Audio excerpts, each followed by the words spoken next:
Puberty అంటే ఆడవాళ్ళలో అయితే మినార్కి పెద్ద మనిషి అయింది అంటారు.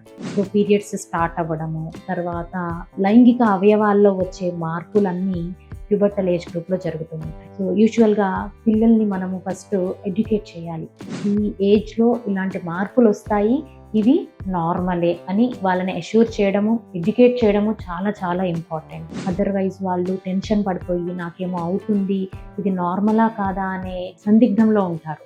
సో అందుకనే పేరెంట్స్ ఈ ఏజ్ గ్రూప్లో ఈ శరీరంలో వచ్చే మార్పుల గురించి పిల్లలకి చెప్పడం చాలా చాలా అవసరం. సో ఆడపిల్లలకైతే మెచ్యూర్ అయిన తర్వాత, అంటే పెద్ద మనిషి అయిన తర్వాత 1 నుంచి 2 సంవత్సరాలు ఏదైతే మినార్క్ అటైన్ అవ్వడం కోసము, సిస్టమ్ మెచ్యూర్ అవ్వడం కోసము 1 నుంచి 2 సంవత్సరాలు పడుతుంది. సో దీనిలో ఏమవుతుంది అంటే పీరియడ్స్ కొంతమందికి 2-3 నెలలకి రావడము, వచ్చినా కొంచెమే అవ్వడము, లేదా 15 రోజులకు ఒకసారి బ్లీడింగ్ అవ్వడము, 2-3 నెలలకి ఒకసారి వచ్చినప్పుడు ఒక 15-20 రోజులు 30 రోజులు కూడా బ్లీడింగ్ అవ్వడము, ఇలాంటి సంఘటనలు జరుగుతూ ఉంటాయి.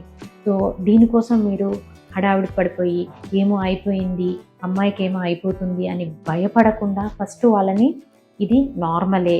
సో బ్లీడింగ్ బాగా అయితే, అంటే 4-5 రోజుల కంటే ఎక్కువ అయిపోయి ఒక్క రోజులో 3-4 ప్యాడ్స్ మారుస్తూ ఉంటే వెంటనే గైనకాలజిస్ట్ దగ్గర చూపించి ఏమవుతుంది ఏంటి అనేది, ప్లస్ మెడికల్ మేనేజ్మెంట్, దానికోసం చాలా రోజులు మెడిసిన్స్ కూడా వాడాల్సిన అవసరం లేదు. సో ఎప్పుడైతే సిమ్టమాటిక్ ఉంటారో అప్పుడు మెడిసిన్స్ ద్వారా ఆ బ్లీడింగ్ని కంట్రోల్ చేయడం జరుగుతుంది. అంతేగాని ఇదేదో అబ్నార్మాలిటీ, మా అమ్మాయికే ఇలా అవుతుంది అని తల్లిదండ్రులు కానీ పిల్లలు కానీ టెన్షన్ పడాల్సిన అవసరం ఏమీ లేదు. అలానే ఈ ప్యూబర్టల్ ఏజ్ గ్రూప్లో జెనైటల్ హైజీన్ చాలా ఇంపార్టెంట్.